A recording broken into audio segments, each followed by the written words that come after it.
Hi everyone. Today, let's talk about a global issue that surprisingly works in the Philippines' favor, the ongoing US-China trade war. This trade war began in 2018 when the US imposed tariffs on Chinese goods to address trade imbalances and intellectual property issues. China responded with its own tariffs, and over time, global companies started to feel the pressure.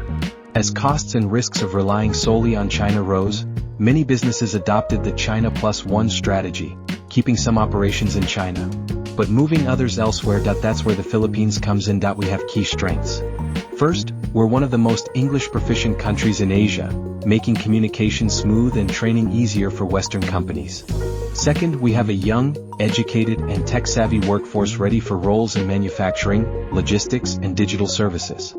Third, our strategic location in Southeast Asia makes us ideal for regional distribution. Our established BPO industry already supports global firms in finance, healthcare and IT. This experience gives us an edge in expanding into support for manufacturing and tech operations.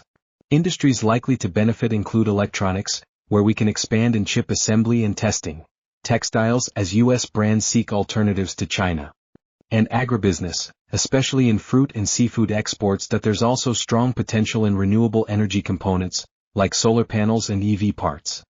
Of course, we face challenges, such as high power costs, underdeveloped infrastructure and bureaucratic hurdles.